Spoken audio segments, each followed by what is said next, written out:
Welcome to episode 14 of PuckPod by BD Sports. I'm Brian. I'm with David and Christian over here. Typical stuff. Let's get into it. Dave, how was your week? It's good. I guess we could start off with we wish everybody had a Merry Christmas.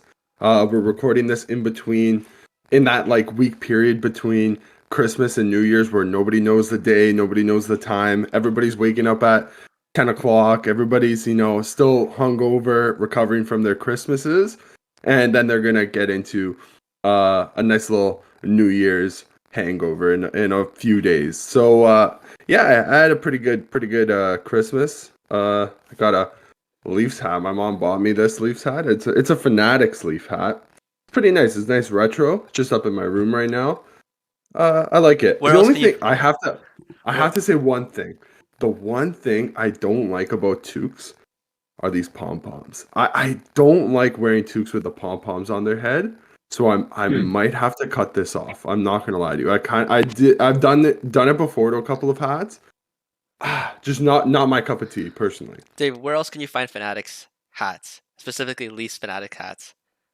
Are they on the NHLshop.com? Yeah, you could use our link below for Perfect. the US and the Canadian sites. Please, if you're from either of those countries, like use the correct ones. For the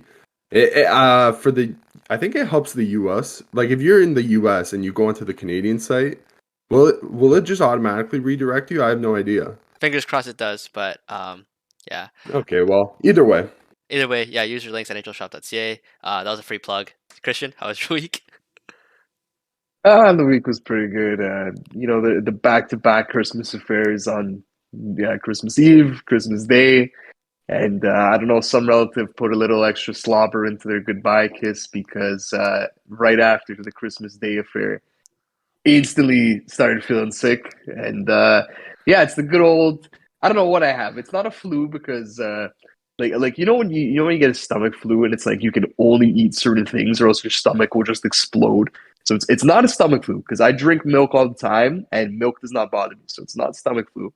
It's not COVID because I tested and I know what COVID feels like. I've had it. It's just some random virus that it's not the best, but you know what? Honestly, not the worst timing because, like Dave said, it's that week where just everyone's mellow, just chilling, and the timing is decent where I should be fully healed for New Year's Eve, and then I probably won't have to worry about getting sick because I'll have some immunity from whatever the hell I've got. So I guess in that sense, it's okay. That's about it. Just chilling, watching some World Juniors. It's a holiday tradition. One thing, boys, I just realized we somehow coordinated this. We're all wearing gray hoodies today. I was just about to bring that up. Like, as we got into our like group call, I was gonna say, "Wow, color coordinated today," and then I didn't. But yeah, that was pretty funny. Completely unplanned. Christian, you think it's holiday season blues? Like holiday season blues, like for like why you're sick, or The St. Louis Dude, I think ones, it's or well, yeah, no, the St. Louis Blues we vanquished them, but the Holiday Blues, no, I think Brian, I really think it was just like when you do back to back get-togethers. I also worked on Christmas Eve too, so like yeah, there's a bunch of places I could have got it from. And it was one of those like when you think about something and then it ends up happening. Like just a week ago, I was like, wow, I haven't been sick for like 6 months. Like I think the last time I was sick was when I went on vacation in June and I came back with a nasty cough.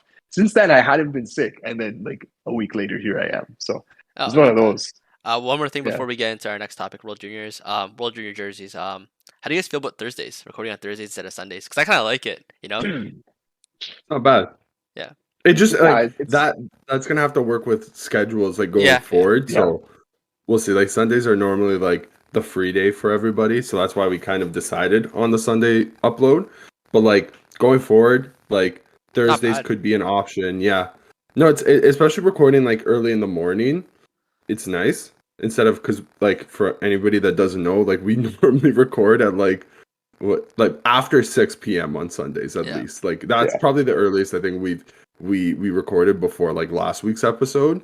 Um but yeah, no, like heading into the new year now, like we're always trying to like do different things. So we'll see maybe we add two uploads in a week, like a Thursday and a Sunday, or like Tuesday and a Sunday. Like like it just has to line up with schedules going forward. But I feel that. I'm enjoying it so far. It's been pretty fun. So Christian, you said that you watched a bit of the World Juniors.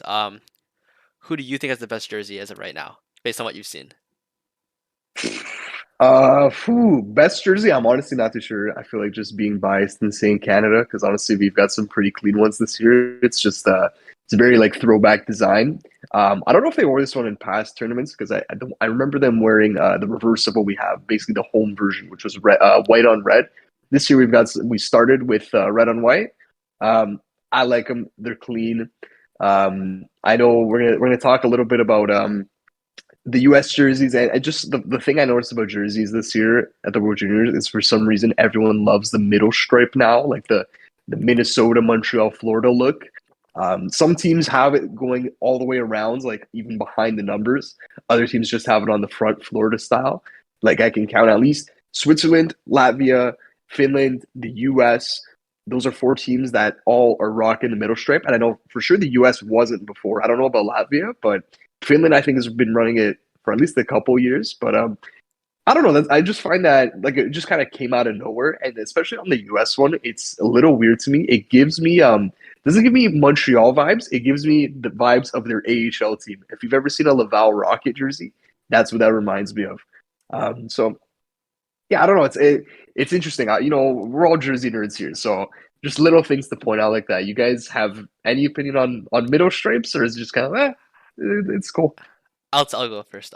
When the Panthers showed like, do you guys remember that season when they switched from like Reebok to Adidas and then they had like all the jerseys lined up? I saw the Florida ones Yeah. and I saw the Minnesota's ones, and I was like, wow, these are gorgeous. Like these are the nicest ones like from the lot. And this World Juniors, man, I am in love with like the States jerseys. I think I might grab one. Um, I don't know who I get on it. Maybe like Luke Hughes, but I don't know. In regards to middle stripes as a whole, I'm a fan. Keep them around. Obviously, I don't want it to get widespread because if every team has it, Yeah. it's not the best. But gorgeous, well done, USA. This is the second best. This is the second best iteration of it. The best one is the USA logo like here, and then like it says USA right down like Brian's diagonally. pointing to his chest in Yeah. case Yeah. you're not looking. Yeah. Like right Bryce down. pointed to his heart because he's USA through and through. Like the crest, the national team crest over the heart, and then kind of like the Rangers and the Penguins, how they've done like Yeah. Pittsburgh. It looks like a New York. vintage. It looks really that one's like throwback of like throwbacks. Like, That's heritage. I think that crest, that Yeah. crest is like Yeah. beautiful. I can't even lie. Like, man, I'm I pretty don't sure know if they've you done were that like as a primary logo too, haven't they, Brian? Yeah, Or they have. am I- a Yeah, big they have. one. They Yeah, have, right? Yep. Yeah. pretty sure. Yeah, I'm pretty sure one of them was like, was that not the year that they beat Canada in The outdoor game? No, the outdoor game. Okay, so the one that I was gonna bring up was when they wore at the outdoor game, they wore Buffalo Bills colors. That was dope. That's That was one that dope. always, oh man, sticks out. I wish that they would use that maybe like another, like just go through a whole tournament where you're using something like that. Just switch it up because I love the Buffalo Bills colors. That like, it's like a nice bright blue, with like the tinge of white and red. Beautiful. I was gonna say like that's probably my all-time favorite US jersey, but this year's I think that they might edge it out over Canada. I'm not I'm not solely committed on the Canada jersey this year. If Canada pulls through and wins the tourney, I might change my mind. But I think the US edges it out just ever so slightly, and then like for me, all the other teams are like it just comes like falls in line. I'm not like huge on the middle stripe. I won't lie to you. That's Yeah, I don't know. interesting. Like on some teams it works, on some teams it doesn't. You know what I'm realizing is Canada has actually done the middle stripe. Now that I think about it, 2014 we did the middle stripe with the negative space leaf. 2014 we wore that, and that's Was that the juniors no the Olympics. for the Olympics? Wore 'Cause I was gonna red say with the I white don't. stripe. Yeah, I don't remember that at the juniors, but I do remember Yeah, that at the no, Olympics. Yeah. yes. So Olympics, that was a nice jersey. another Canada jersey was the 2010 Olympic jersey. That was like, Oh, That's good. beautiful. That's my ingrained. God, with And it's not even just like the look inside, all the details inside the exactly. leaf. Mhm. Oh my It's God, not man. even just because like that was a clean looking jersey to start Yeah, out, and then you add like all the context behind it, and that yeah, becomes like the seminal like that jersey is gonna be like looked at for the next 100 years in Canadian like hockey history and be like, you know that's the exactly where it's jersey that from. we want. Exactly. Yeah, yeah. 100%. You know what? Now I'm thinking about it too. Kit wise, in terms of my favorite at the juniors, honestly, it might be Sweden's. The when they go with the full blue look, I love that. Really, really nice. I love the full blue over the yellow primary. Really clean look there. So I'll give Sweden a nod there. But yeah, like these are obviously all Nike jerseys, and they're all brand new because the previous iteration, at least maybe not at the juniors, but I think they did wear them at the juniors. Was that polygonal look that Nike did on every country? I Disgusting. specifically remember US with the white sleeve with the polygonal look. Yeah, those were all disgusting. So I think we're all in agreement that those were not good. Those were absolutely not it.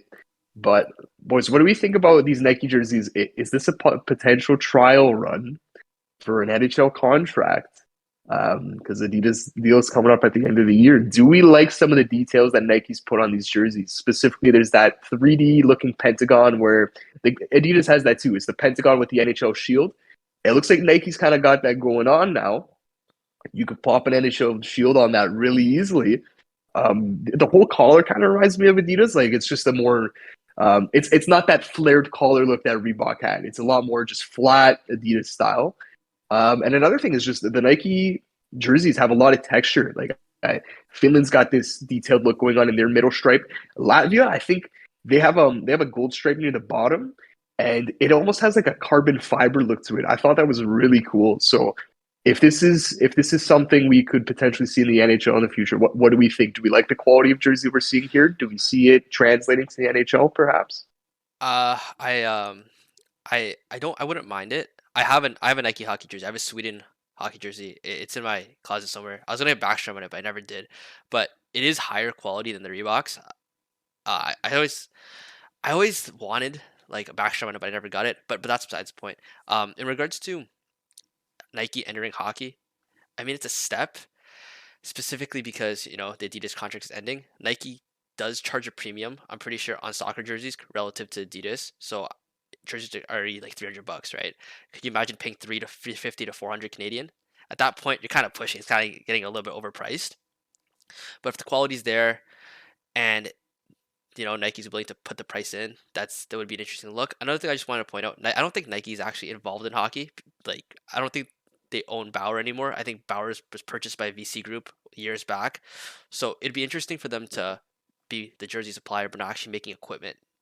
So I don't know how that That's works kind of what business-wise. Adidas is right now too, though, right? Like they don't Adidas doesn't make Yeah. equipment.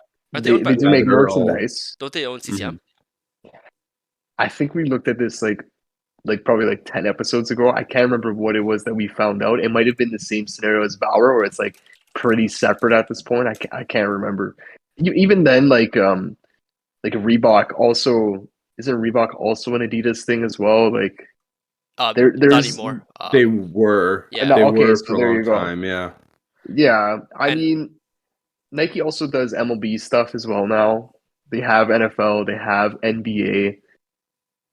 I wonder if they just go full circle and get the NHL as well. then they would Maybe have I'm just being hopeful. every single one besides MLS, right?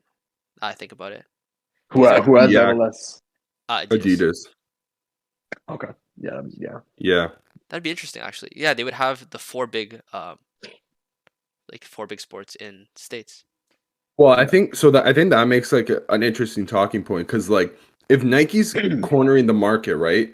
Does that not make the NHL like it makes it more enticing to those two companies because it's like like it's Nike right now is collecting the Infinity Stones. We said they have the NBA, they have the MLB, they have the NFL, right? So those are the big three in America. Like by far and away, like the NHL is the it's like the NHL and MLS right now are competing for that fourth spot, and unfortunately, I think the MLS is starting to edge.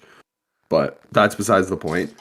Um, so in order for Nike to not corner, like fully corner the North American market, I think it makes this upcoming the end to the Adidas contract, it makes it so much more valuable because now like it's like Adidas needs to put in a bid basically, or else it's like they have one of five basically.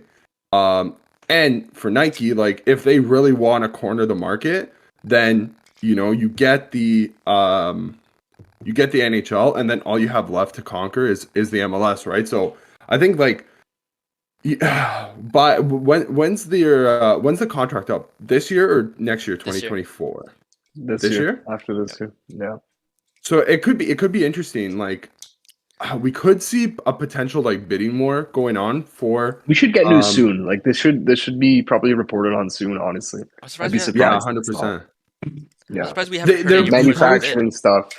there's probably Yeah, something like in the works right now, 100%. Like I know like these deals like they take a couple years to like it's not like over a week type of thing. It takes a bit of time. So I probably would be, especially now that we're just about to head into 2023, we should probably be seeing something within the next, I would say by February we should have some news.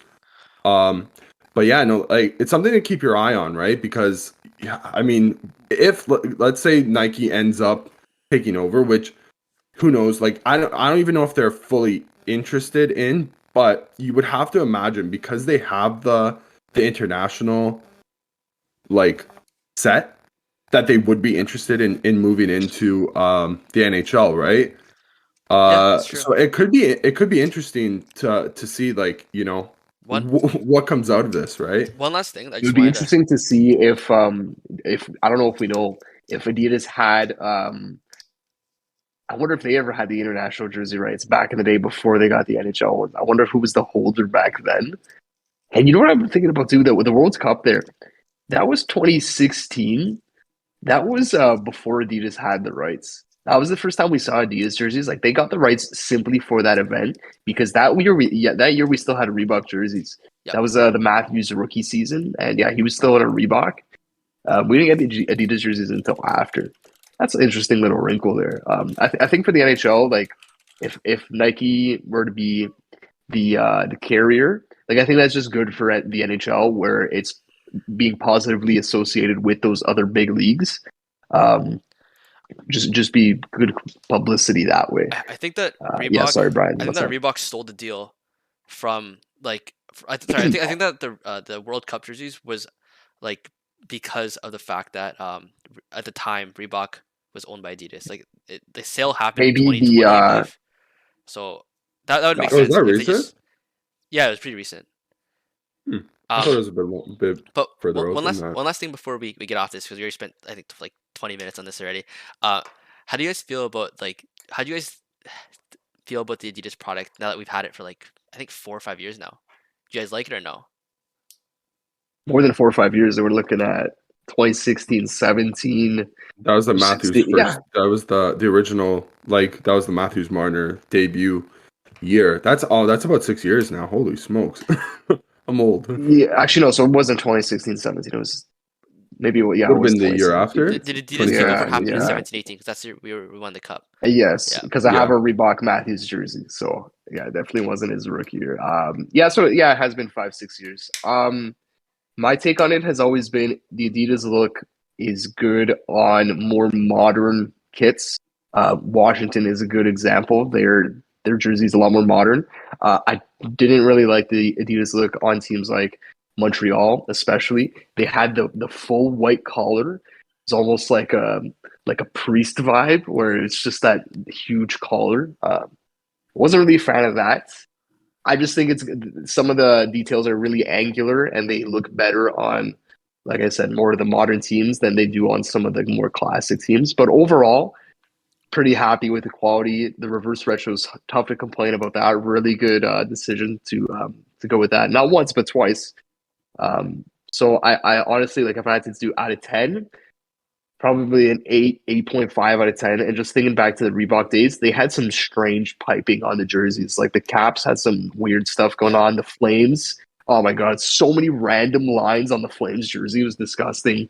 The Ducks too. Um, thank God we don't have to deal with that anymore. So Dave, what's your rating I'll out of say 10? Adidas wins over Reebok. That piping. I remember the Anaheim ones. I Oh don't my think it God, goes man. as far back as when they won the cup with like Solani and Niedermeyer. Yeah, I don't think so. I think those ones were more like just crystal, like just black. I'm pretty sure, I but think like back then it was like CCM or Coho. I don't even yeah. remember. Right? But Yeah. the ones where it was like Getzlaw, like I'm pretty sure it must have been the Ryan Kessler when they eliminated Edmonton in the playoffs, like where they would just have Yes, like the yes. orange, or the small little orange stripes. It was like going like through Yeah. there. I was like, dude, On the sides we're underneath not the making armpit. Cyborg from the Teen Titans here, guys. Like what the Dude, they heck are were we way doing too here? busy, man. Yeah, Way too it was busy. trying to overthink. And that's what I have. One thing I want to say is like Adidas doesn't like they haven't overthought some of their jerseys. Some of them have No. been like, this is the design. This is the design that's been moving forward, and then they just updated it. Like it looks nice. So, in terms of I think the reverse retros have been a breath of fresh air for the league.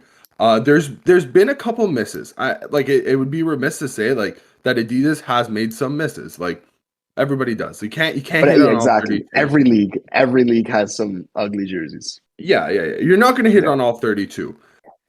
But I would say like 20 to 25 of the so that would be 40, almost 50 jerseys over the past 2 years have been like properly like 7 and above, maybe 6.5 and above jerseys that you would consider buying.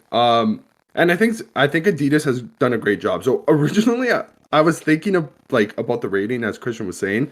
I was gonna say like 7.5, but I think just for just for the amount of hits that they've actually made over the past few years, I think it bumps it up to like about an 8.5. It's so tough to even get into like that 9 to 10 category. Like I think 8 for a generic jersey manufacturer like Adidas, or even if Nike comes in, if they're putting up the same quality, that's a major success for them. Because I think for a long time, like I won't lie to you, Reebok had quite a few misses in my opinion.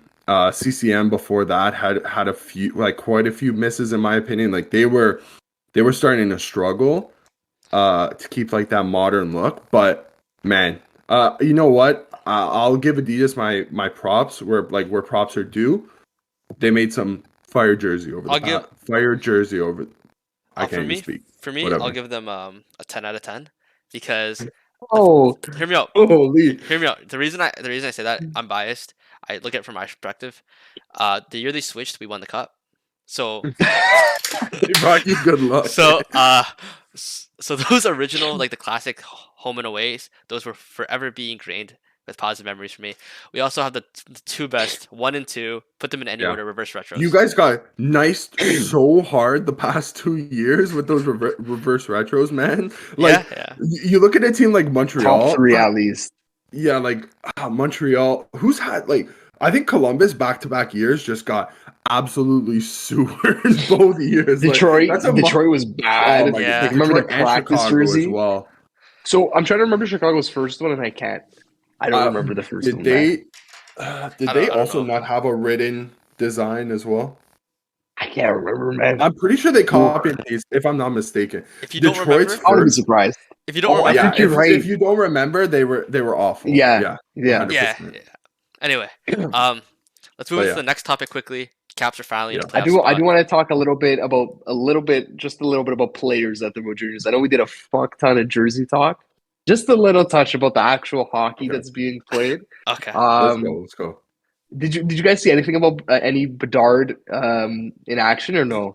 Not yet, I Yeah. did. I Oh did. my god. Why is he like dude. he is so skillful, but randomly trying to He's Michigan gross, is like man. what? Yeah, I It know. takes And Fantilli balls. tried it too. The Okay, Yeah. okay. top two That's picks been a tried it. talking point. That's been a Yeah, real big talking yeah. point. Where are we standing on the Michigan? Because they tried it. So for anybody who didn't watch the Canada opening loss against Czechia, They tried it, I think, twice in the first period within Yeah. 5 minutes of each other. Bedard and Fantilli, the top two, Yeah, the consensus top two arguably picks in the like draft. arguably like top two right there. I mean, listen, to see it in action, like that's not something that we see in action too much in the NHL. I think something like that reserved for a tournament like the World Juniors, where it's listen, the competition isn't as extreme and tough as it is in like the NHL. I don't Not think as much we'll ever. contact either. Yeah, yeah. Well, there is, but it's like these guys, like, I don't know if you Isolated watched like incidents. the Canada game, dude. These guys were just running, like just making runs at each other. Basically, they weren't like strong on the puck. It wasn't like they were It wasn't abotting finishing guys. checks in the Basically. corners. It was like random open ice hits. Yeah, exactly. Yeah.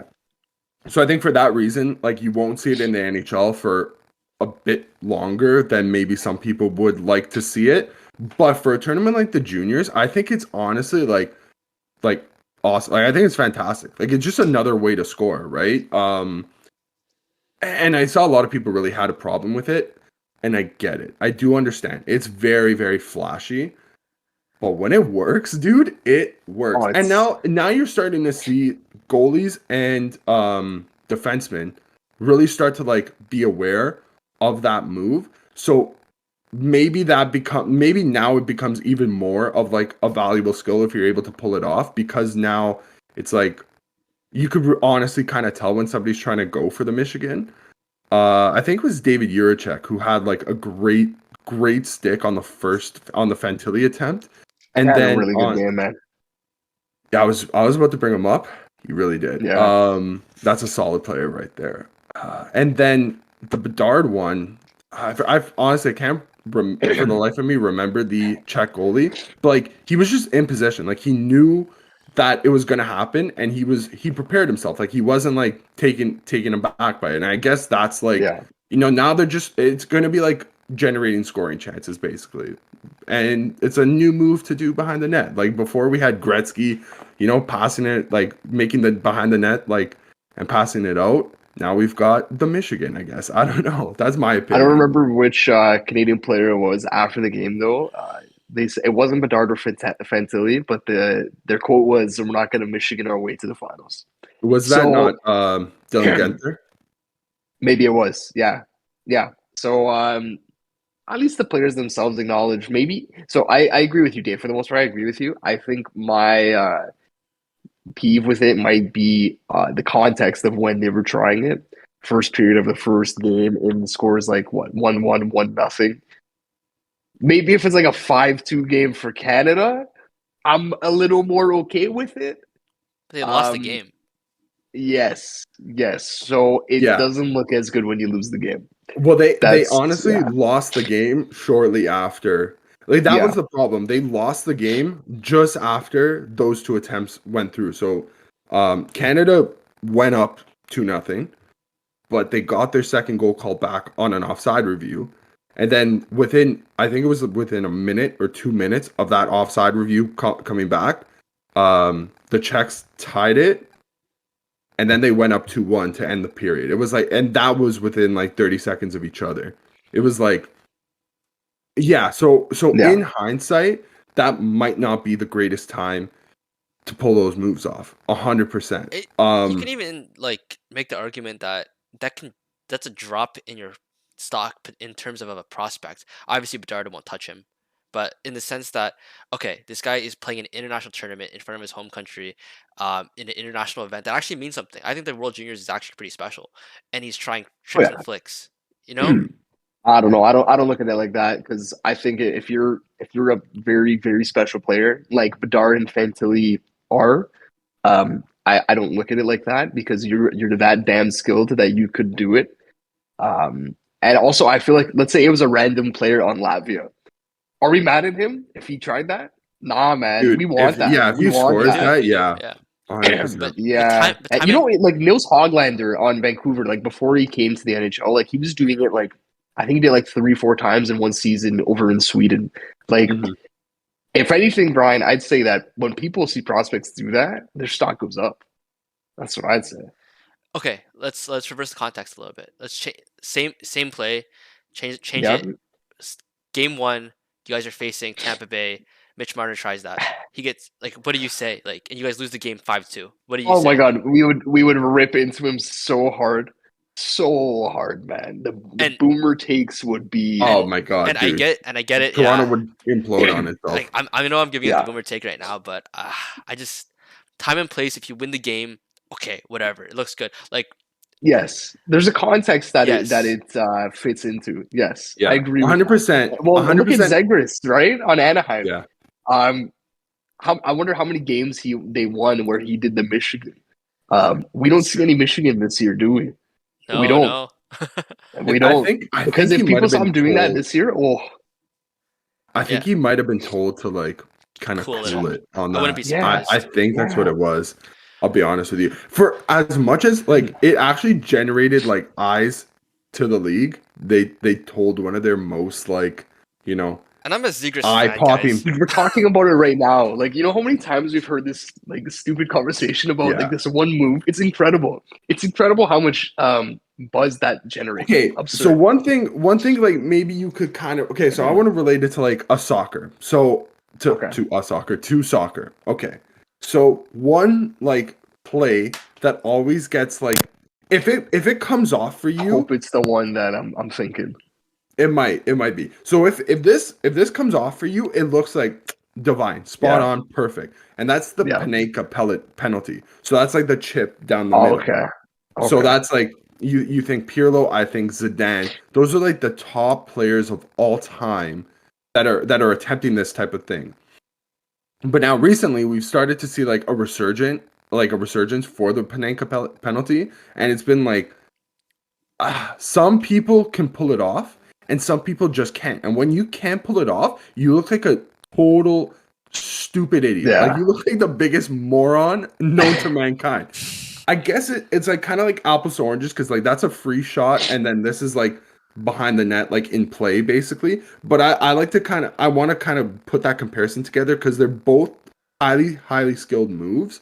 That when you pull it off, which Canada wasn't able to pull it off in 2 attempts. But when It's it like if comes somebody off, on dude, Brazil tried it, right? Like They if someone lost. on Brazil tried at the World yeah, Cup and they and then they lost, lost, right? right? Yeah, exactly. So Yeah. it's just I don't know. Like if they one of them pulled it off, dude, but they lost the Yeah. game, we wouldn't be having this conversation. But because they lost and neither of They them didn't score. pulled off, yeah, it's a I don't think real we're gonna bad see it look. again. I think it's safe to say we're not gonna see Bedard until they try it, On Canada, right? 100%. It's gonna. Yeah. I'll guarantee you. At one point in this tournament, somebody on some team is gonna score a I Michigan. hope so. I'll put my money on a Finn to score it. Okay. Okay. But we're gonna see it, but not from Canada. 100%. No. Yeah. Dennis Williams, the head coach, is telling everybody, let's cut that That guy out. was stressed out, man. That guy was just pacing back and forth. He's like, God damn, I'm the worst coach in Canada history right now. Couple little facts here. Canada's never won the tournament when they've lost the first game. And this is the first, yeah, right? They're 0-6. This is also the first time ever that Canada's lost the opening game on home ice. Yep. So back to Bedard for a second. Like, I just want to talk a little bit about how Bedard looked. Like, the guy was gross. Like, outside of the Michigan, dude, he, for all the talk about his shot, and he himself said, yeah, he's like, I modeled it after Austin Matthews. You can see that it's very evident the curl and drag, but his passing is so deceptive. Like, even me, I'm like, who is he going to pass to? And he finds the guy cross ice, and I had no idea that pass was coming. There is no tell on his pass. He's just stick handling in front of himself, and all of a sudden he's dished a backhand, and like you could never see it coming. Like somebody like Marner, fantastic playmaker, but sometimes you can tell just based on where he's positioned his stick.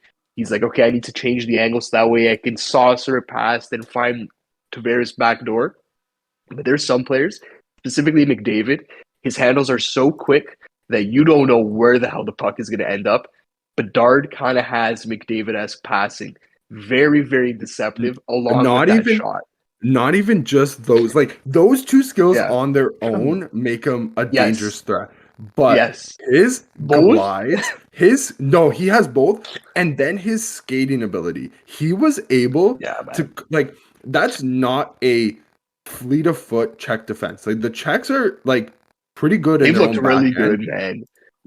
And Yeah. their game yesterday against the Austrians. Okay, granted, Yes. Austrians are not a Austria. great team, but Last in the table yeah, for the past 2 they're years. not a great team. But holy smokes, he has those McDavid crossovers, dude. He was able to. There was that one play. I think it was in the second period. He had four, like it was literally like I saw this play before. Like McDavid did this before. Granted, I think he scored it. But he had 4 Czech defenders basically swarmed on him, and he was able to like Yeah. cut around them like they weren't Yeah. even there. I was like, they were like pylons. I was like, oh my god. So all I know is whoever wins the Connor Bedard sweepstakes is definitely like that's a nailed on. Like I know that Yeah. there's always like some talk about in years past. It's like, oh, okay, like yeah, he could be the number 1 pick, but this guy's also pretty good, dude. Nailed on, first overall pick. They've known it. We've all known it. But like I think as this tournament starts to go on, hopefully Canada makes it to the gold medal game after, that crushing loss. Uh he's only going to get better as this tournament goes on. Like he had 1 goal. I don't think he picked up an assist on the first Canada goal, but No, No, he he had the didn't. 1 goal and that's it. Yeah. he had like 3 looks to shoot. Yeah. Plus like he had 3 guys like with open shots that missed the net. He Yeah. could have like legitimately ended yesterday with 6 points. Well, one more thing. I just wanted Literally. to ask you guys, how many shots did he take in his first game? I know the number. Take a guess. Shots taken or shots on goal? Sorry, Like yeah, attempts? shots on goal. Shots on goal. I'll say 7. Dave, I'll say 6. 11. Whoa! Wow, man. Really? Yeah, Wow. he was, That's absurd, bro. That's And like I'm telling you, imagine he numbers. probably made like 11 passes to a shooter. Like he probably had 11 shot At assists least. as well, Yeah. At right? least, yeah. Like, dude, he That was means gross. he must have also had like close to 20 shot attempts because like Yeah, I I've seen it remember in I the could post clearly too. remember seeing him hit like taking shots that were getting deflected off his skates, deflected off of knees, deflected off of bodies. Oh man, holy smokes. That guy's a He's good. talent. So Yeah, pretty good player. one more thing about World Juniors I just wanted to bring up. So as you guys know, I watched the U.S. game against Latvia. I wasn't too impressed with the performance of the team in regards that it should have been a 6-0, 7-0 win in the sense that this What are we team supposed to say, Brian? What the hell are we supposed to against say, man? Latvia. But I will also say this: it's the first game of for the first game of the tournament, and I think this team's underrated. I think they cycle the puck really, really well. They hold possession. Maybe game 1 jitters. Maybe Latvia just played up to our level, but well done from the team in Their terms of goalie their did cycling. 100%. Yeah, and Their goalie was lights out for them. and we've been on this topic for the World Juniors for like 40 I've got minutes. one more, Brian. I got Okay, one more. sorry, I have sorry, to bring sorry. this up, bro. I have Okay, to. go. This is the cherry on top, okay? Dave brought up, he doesn't remember the Czech goalie's name. The Czech goalie's name is Thomas Suhanik. Thomas Suhanik is a undrafted goaltender. Guys, how many points does Thomas Suhanik, the goaltender, have in 2 games? He has 3 points. Thomas Suhanik has 3 points in 2 games. He had an assist in the Canada game and 2 assists in Czechia's most recent game. Bedard has 1 goal in 1 game. That's just funny. Boys, what's the record for goaltender points at the World Juniors? 2. The record coming into this tournament was 2. Thomas Suhanik has already Was broken it? the record. Oh my god. John That's Gibson funny. was one of the goalies who was tied for this record, Brian. So Okay, U.S. product there. that's- So yeah, we had that's to give awesome. a shout out to Thomas Suhanik, and it'll be interesting to see if somebody somebody drafts him this year. I think he was at Buffalo camp after the draft this year, like at the rookie tournament. But he's eligible to be drafted again this year. Well, obviously this is only 2 games in, but just something to keep an eye on when a goalie breaks a record 2 games into a tournament. So that's all. You think Shout out to Thomas you Suhanik. think he would us? Dude, he's like in top 10 for World Junior scoring right now. He has more assists than Austria and Germany combined. Oh my god. Hey, boys. Like, dude, yeah. Speaking about Ross and other trophies, let's move on to our next topic because it's been 40 minutes on the World Juniors. So it's for about the midpoint of the season, I want to say, and obviously at the end of the year, think about awesome trophies for the players that deserve it or undeservedly win it. And let's talk about our picks for the trophies, guys. I think we're all consensus on who should win the Hart, right? Yeah. I would assume so. Yeah, it's that Connor guy. Okay, It's that yeah. Yeah, Bedard. yeah, Connor McMichael? Bedard. He's Connor McMichael. Yeah, all the Connors. No, Okay. it's Connor McDavid. Timmins. So The dude is putting up a Mario Lemieux season. Oh man. I don't know if you guys have to add anything else, but I think it's That's how crazy that is, though. Like you just said, Yeah. he's putting up a Mario Lemieux season, and that's Yeah. not even like the best. That's not even the best Oilers season we could put up. Dude, Like, it's so true, man. It's so oh true. my bro. god. okay, so But yeah, no, it's Mick Jesus, if 100%. this is everybody's Hart pick, is he everybody's Rocket pick? Because he's mine. He is not. Who's your Rocket Okay, pick, Dave, David? go first, buddy. I gotta go with my boy TT. Don't say Austin. Oh, No, okay, no, Tage no. No, Thompson. it wouldn't be TT? Austin. TT in Buffalo, dude. Okay. Tage Thompson, the genetic freak himself, 6'6". The Mario Lemieux guy. He's legitimately Mario Lemieux's like Successor. like regen basically. Second right? coming, yeah. The second coming. Like the guy's 6'6" and moves like he's like 5'5". Like it's crazy.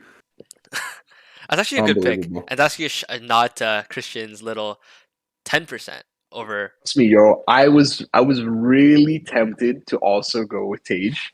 I really wanted to. I think McDavid's got 31 goals right now, and I think Tage has 26. I think might have hit 32 yesterday because I know he scored. Let's take a look. See here. So, Mr. Connor McDavid's got 31. Mm. Thompson's got 26. Yeah. No, I know McDavid did score yesterday. Yeah. But as I was saying, I really wanted to go with Tage, but this is what I thought of. McDavid has 31 goals in 36 games. He's going to try to go for 50-50. He's going to try. You know that's something that Connor McDavid's thinking about. And not saying that he's going to get it, but he'll be in range. Like he might end up with 45 and 50.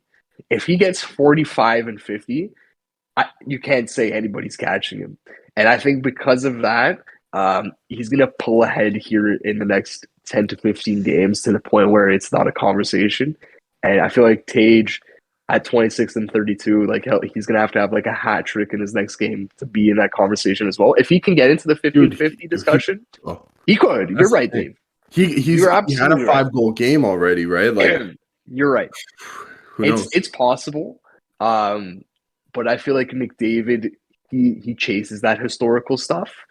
And I think that's gonna propel him a little bit. And he could end up with he's gonna beat Austin's goal mark 1 year after, man. 1 year after we were all going nuts about Austin. 60 goals, he hit 60 goals. McDavid's gonna be like, here's 65. Here's 66, here's most 70. in the salary cap era. Yeah, honestly, he might. It's tough to deny him. Yeah. So earlier before the season started, I think I watched a Draisaitl interview. I think I've said this in the past, in previous pods. And then, is this with Friedman? Yeah. And then yeah, and this then is a good one. And Friedman's like, you play with one of the best player in the world. What do you think he needs to fix in his game, or like what's some advice you can give him? And Draisaitl was like, he's like the best playmaker, but I think he could win a rocket, or like I think he could shoot more or something like that. And yeah. I think McDavid has acknowledged this too. Like, if you asked McDavid early in the season, he said, like, I want to score more. He said that. Yeah. And whoever did that, shame on you, because the rest of the league is in tears right now. Yeah. Imagine the only way to increase his how crazy is it? It's like, yeah, you gotta shoot some more to get more points. It's like, well, no kidding. Thank you, thanks so much. But it's like, it's such a logical next step that it just makes so much sense. Like, he's just putting everything together. Like, before it was like he had the insane the finishes and stuff, his passing range was insane. But now that he's putting the shot together, it's like, who's stopping him? Like, realistically.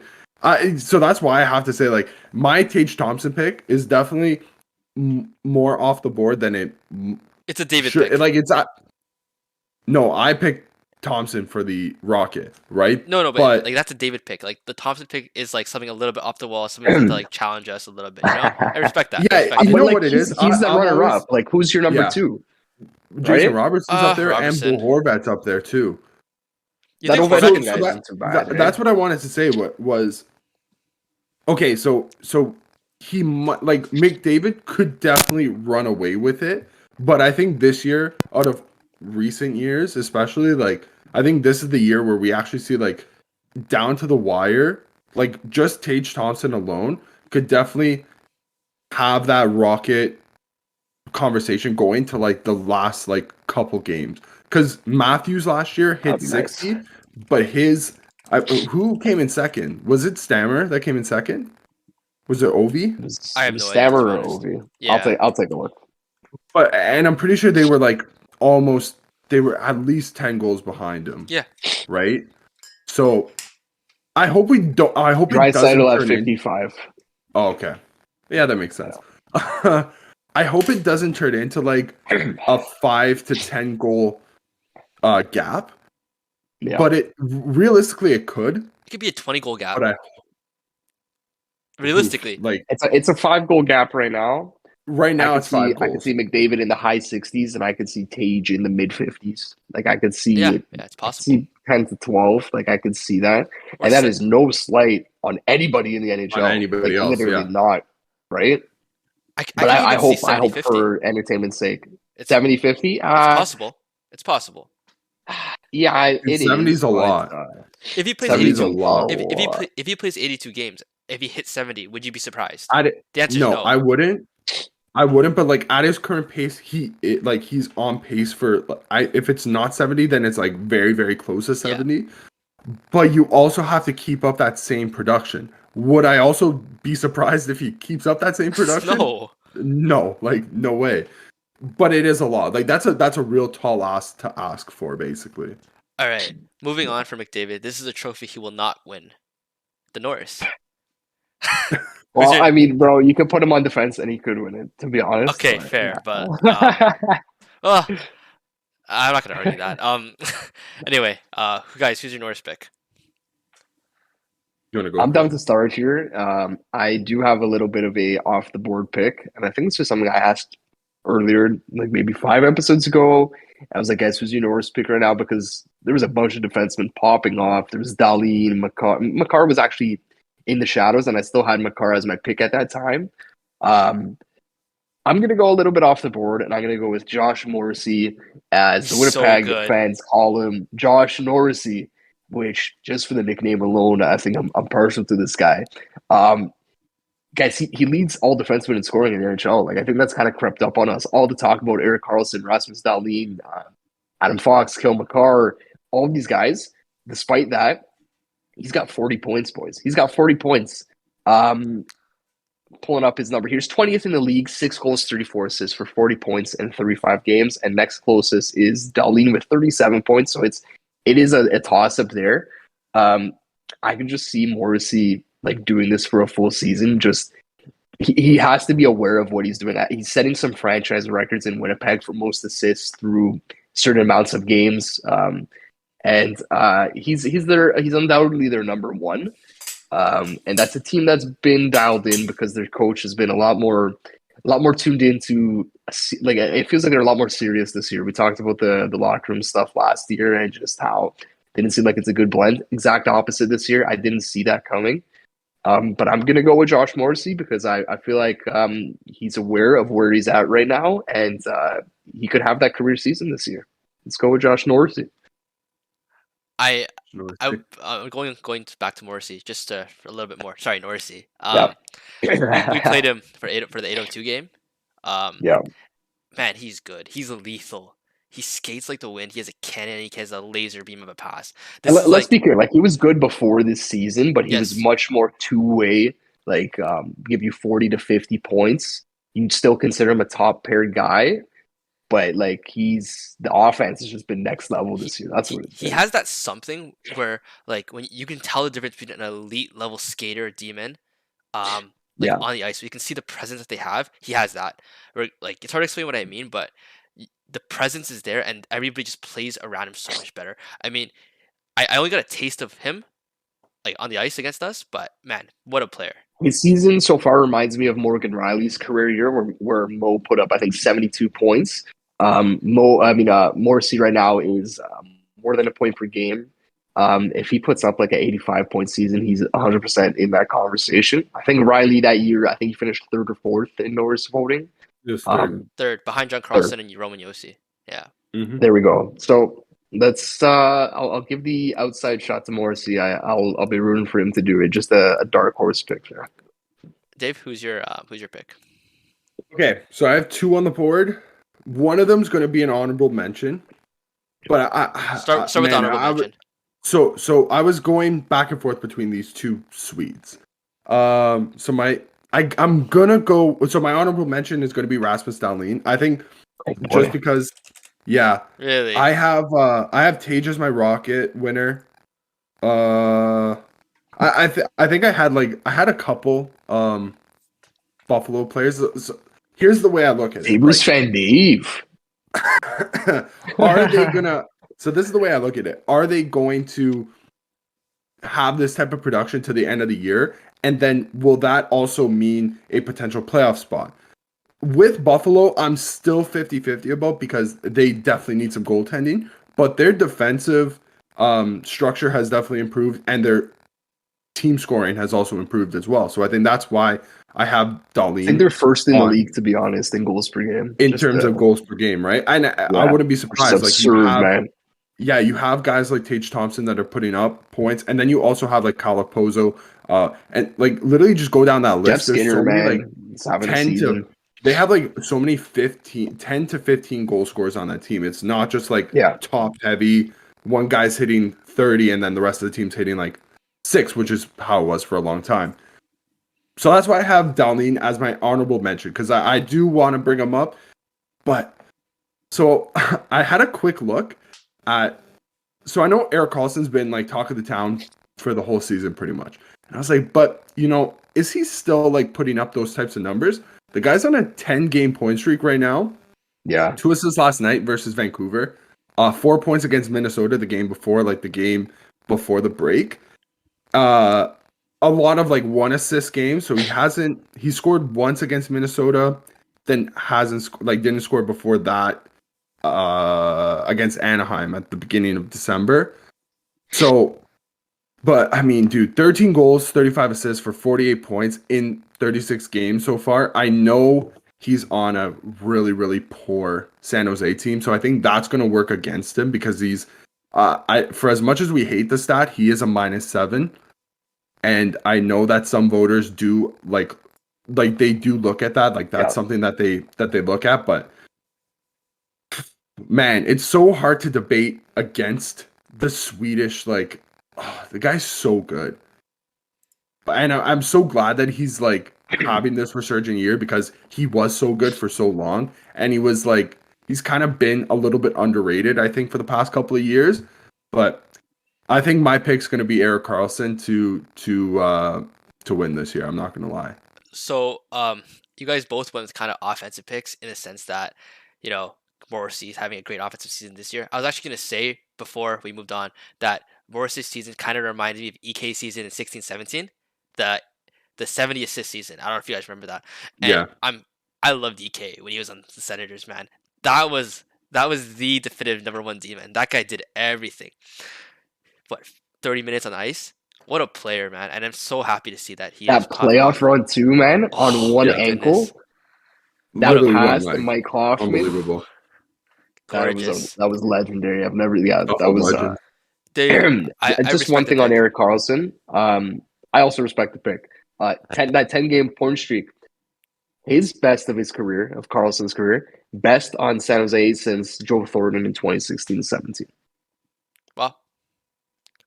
Wow, that's pretty. It's crazy that Karlsson hasn't had like a 10-game. I'm more surprised by that one than the San Jose one. They've been kind of poo, but Karlsson has not, and 10 games. That's a career high for him. And you know what? I will also say this: that guy's been through it, man. He has had a tough couple of years, and like obviously I don't want to like get too much into it, because there's a lot of like non-hockey related stuff there, but like with all that stuff over there, and with just the whole injury, not being able to performing, not living up to the contract for what I would want to say the past 3-4 years. At least, This yeah. this is one of the best stories in the league, and it needs to get more attention. I think, not that it hasn't been heard of, but Anyway, going to my pick, it's actually the pick I had at the beginning of the year. The same player, American born, the Metro Division. Who is it, guys? It's Steve not John Wolf. Carlson. It's not John Carlson. No.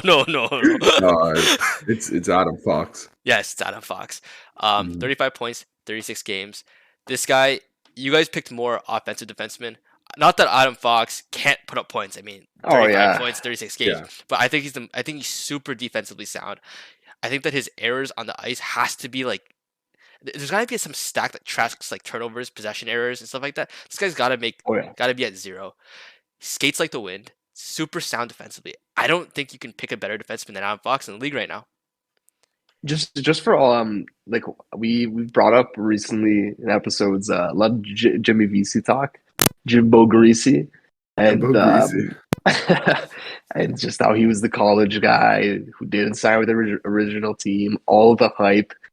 Dude, Adam Fox deserved all that hype. He didn't get much, but He got none. My God. He got very little.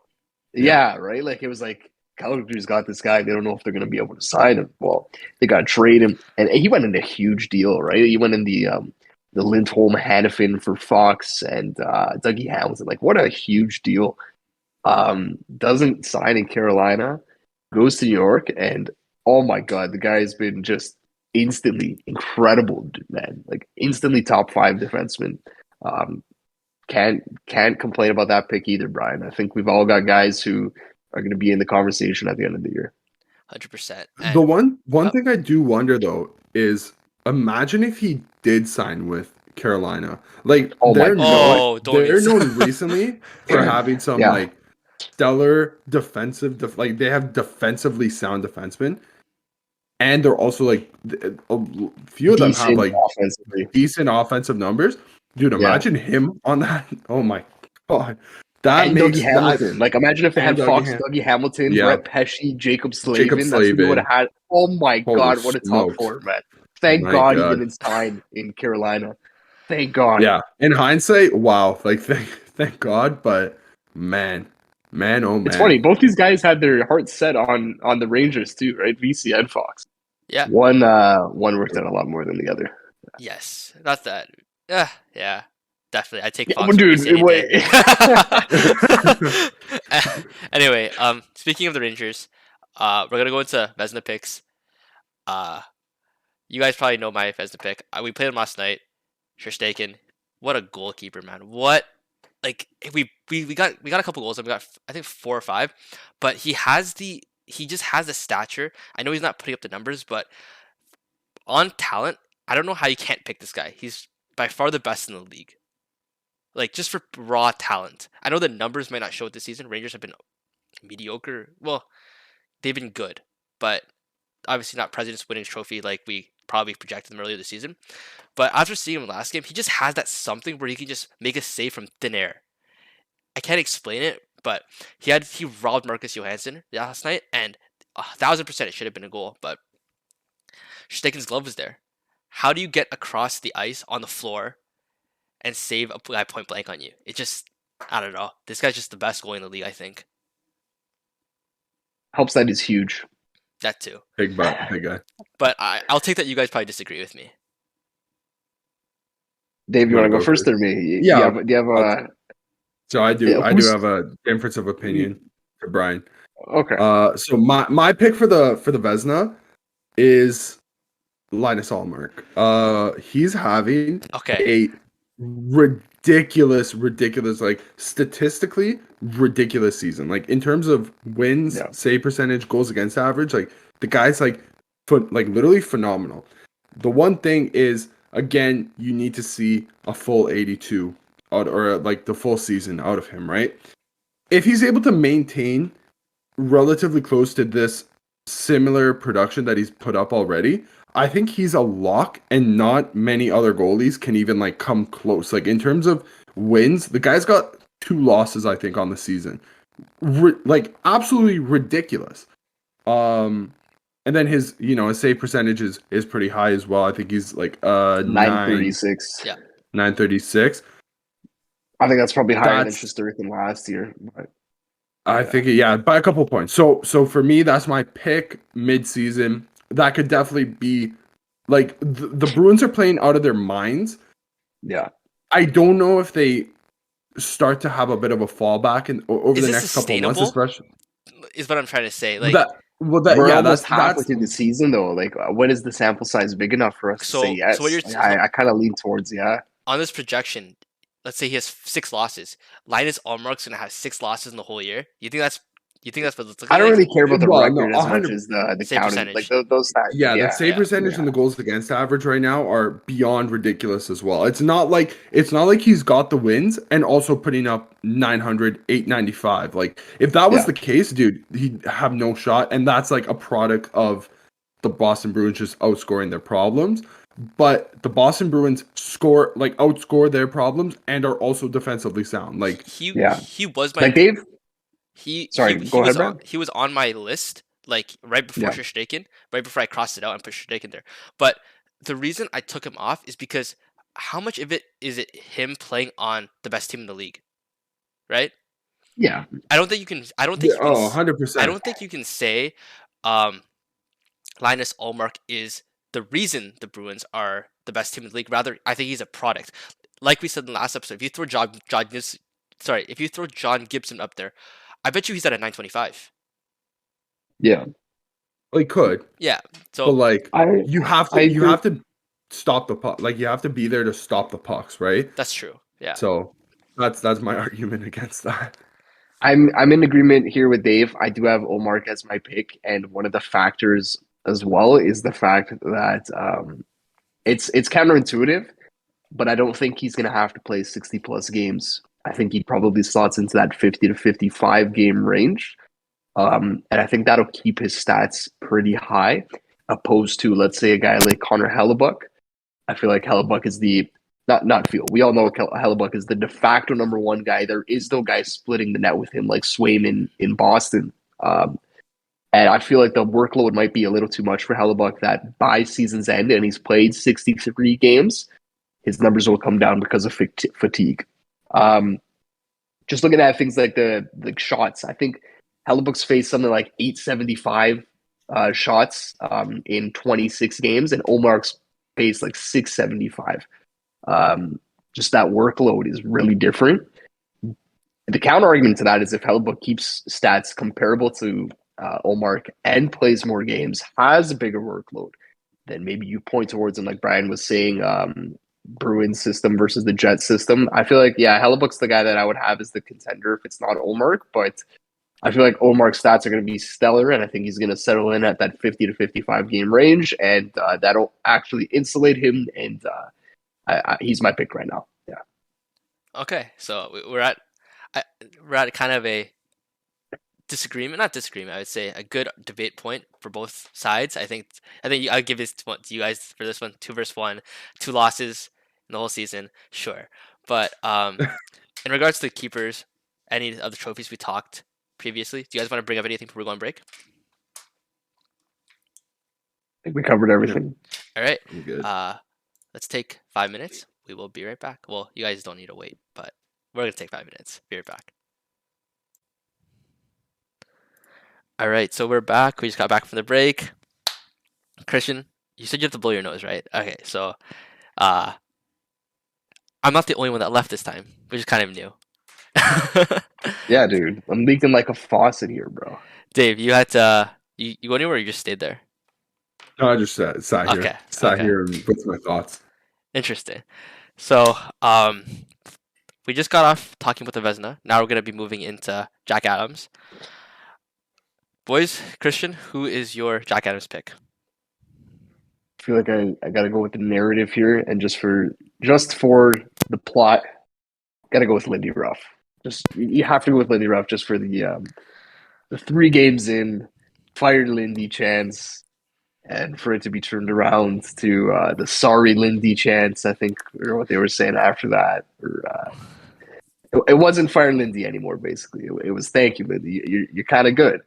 I want Lindy Ruff to end up with it. I think that would just be a great story. And we all know how people love to vote for the Jack Adams. It's surprise team to make the playoffs. Hey, whoever their coach is, enjoy your Jack Adams. So New Jersey fits the bill. They haven't been. I don't know. Maybe you could say they've been sliding lately. It looked like they had the top spot there locked up in the Metro, and they've fallen behind the Hurricanes quickly after I jinxed them. So I'll go with the Devils there. I'll go with Lindy Ruff to lead the way. Dave? Yeah, so I have Lindy Ruff as my winner, but I actually have two honorable mentions this time as well. Jim Montgomery I believe he's the Bruins head coach now, right? Yeah. He's not the Yep. Stars head coach. So there was some musical chairs that went on like in the offseason. So Bruce Cassidy like was fired from Boston and signed with Vegas, and they're doing fantastic as well. I actually have Vegas on other spots in this list. In our rankings.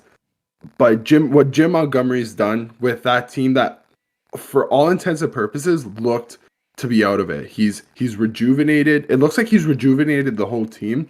Adding Patrice Bergeron, like bringing Patrice Bergeron back, adding David Krejci back into the fold as well, and then also firing on all cylinders from like David Pastrnak, Brad Marchand, Charlie McAvoy, Jake DeBrusk, all of them. Like he's just getting up and down the lineup. Charlie Coyle. He's getting so much help in the back. We just mentioned it in the back, in goal with Allmark and Swayman tandem. Holy smokes! Like that's a team that another one like it. We should have known that they should have been this good, but they've been criminally underrated. I think for the past couple of years, and man, oh man, does it hurt to see the Bruins succeed. But I have to give my respects to Jim Montgomery. My other honorable mention, of course, I'm a homer, but Sheldon Keefe has been one of the best coaches in the league for the past 3 seasons. He has the best winning percentage. I'm pretty sure right now it's like all time of minimum. I think it's 150 games played. He has the third best winning percentage for all coaches. Now I get it. The people in front of him, one of them's like Scotty Bowman. It's like you're not going to compete with probably the best NHL Scotty Bowman had ties back in the day too. Yeah, exactly. Right. So that's a real like. I just want to throw that out there, but he has been statistically one of the best regular season head coaches in terms of wins over the past 3 years. So let's just to see him also not on the short list. I think of head coaches to win the Jack Adams, I think is very disrespectful. Like at the very least, he should be in like top 10 to top 5 voting. Like you have a third place team in the league here. I know everybody knew that the Leafs were going to be good, but the way that they started out this season, everybody wanted his head, and they just, they're like, I think 18-4-3. I think since they lost to Anaheim, which is ridiculous. Like that's almost 2 months. That's over 2 months ago. So I'll give my shout out, my credit to Sheldon Keefe, but it's gonna end up being Lindy Ruff 100%. So I was just checking right now. Sorry, Brian. Just one thing on the Sheldon Keefe thing. I was trying to think what was his best chance to win it. I would say the bubble year. Just thinking about it, we dominated that division. Keefe was still relatively new. That was his first full season. It went to Rod the Bod. So I feel like that was his best chance. I don't know if he's ever going to get it now. I think he's become established, and the Leafs are too good. Which is, I know it's such a stupid argument. I agree with you, Dave. He should get some credit, especially when people call him for his job early in the year. But yeah, I don't know. It's like he's getting, yeah. You know what? No, he is getting the most out of a team that is good, and I think he does deserve credit for that. It's a good mention there. So, Dave, you had me when you said I know, and then you said I'm a homer, and I got disappointed because my pick for the Jack Adams Award is going to be Peter Laviolette. By the end of the season, will have done enough to win the Jack Adams. If you guys didn't know, we just got into a playoff spot, and if you haven't heard, we have 9 major players on the IR. like on the Capitals roster, we have had so many reclamation projects blossom. Dylan Strome, um, Sonny Milano, and Eric Gustafson, right? Goaltender, and Charlie Lindgren and Darcy Kemper, also both a piece for the first team to do it. Both 2 keepers with 10 wins, right? Pretty impressive. Uh, if you look at how the season was going, it wasn't too good. I was pretty depressed, and I wasn't happy with the way the product on the ice. Now the ship's turned, and I think that Peter Laviolette needs to be given some credit for that. Lindy Ruff is the favorite as of right now, but I think by the end of it, when we make the playoffs, who else can you give it to besides the guy that legitimately played with half an AHL roster, turned this AHL roster into a special team, and now we're gonna do something later on this season. So that's my pick. I do think that's a good show, Brian. I think that's a good show. Honestly. I think that's a very underrated pick, and not even that homery. Honestly, you make good points there, logical points. Yeah, we'll see. If you guys can get in the playoffs, I think he does answer the conversation. Yeah. Is that all for coaches? And no, any more? Anything else to say, guys, or no? I think we got it. That's it for me. All right, Calder. Oh, wait, hold on. Yeah.